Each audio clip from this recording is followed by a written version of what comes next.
नमस्कार। मेरा प्रकाशन के स्टॉल पर आई खोना भी एक क्रिया है कि लेखिका ज्योत्सना मिश्रा जी को मैं हार्दिक बधाई और शुभकामनाएं देती हूँ।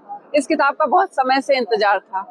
औरतें अजीब होती हैं जैसे खूबसूरत कविता के बाद से मुझे हमेशा से लगता था कि इनकी कहानियां पढ़ी जाएं। जो कविताएं इतनी खूबसूरत गढ़ सकता है वो पात्रों को कितने खूबसूरती से गढ़ सकता है।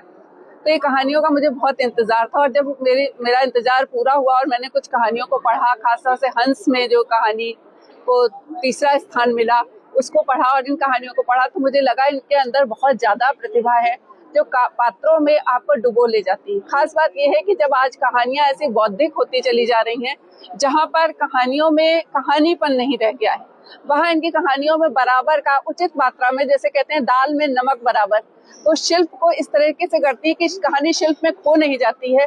आप पात्रों को ढूंढते हैं, पाते हैं और पात्र के साथ उंगली पकड़ के यात्रा भी करते हैं। जैसा कि पहली कहानी है, शीर्षक कहानी है खोना भी एक क्रिया है। ये कहानी जब हो गया अच्छा, ये कहानी जो है खोना भी एक क्रिया जो कहानी है वो एक ऐसे व्यक्ति की कहानी है जो खो गया है। कहानी इतने रहस्य के साथ आगे बढ़ती है कि पाठक बंधा रह जाता है। उसके दोस्त उसकी होने के बाद उसे मरा मान करके एक सभा कर रहे हैं और वो व्यक्ति खोया कैसे है, कहानी उसको ढूंढती है। वो दिल्ली से चंडीगढ़ जा रहा है। चंडीगढ़ के रास्ते में वो कहीं उतर गया है, क्या वो बस से उतर गया है, किसी ने उसका मर्डर कर दिया है, कहाँ है? हम सब लोग कहानी के साथ साथ डरते जाते हैं कि वो व्यक्ति कहाँ गया है।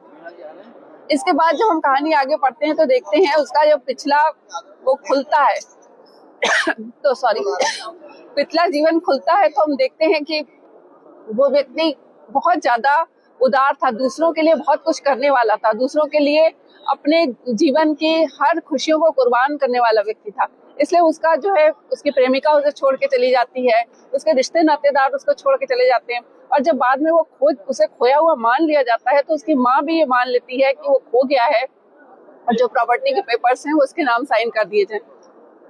ऐसे में ये कहानी क्या सोचने में विवश करती है? कहानी सोचने में विवश करती है कि हम सब खोए हुए हैं, हम सब इस स्वार्थी समाज में खो गए हैं क्योंकि हमसे कोई उतना ही मतलब रखता है जितना कि उसको लगता है कि हम उसके लिए उपयोगी हैं।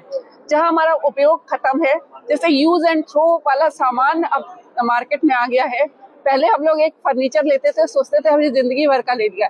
आज रिश्ते भी इसी तरह से खो गए हैं। तो खोना जो क्रिया है वो यूज एंड थ्रो की हमारी बाजार वाली मानसिक ये खोना जो क्रिया है ना वो हमको ये बताती है कि हम पा करके भी लोगों को खोते जा रहे हैं क्योंकि हम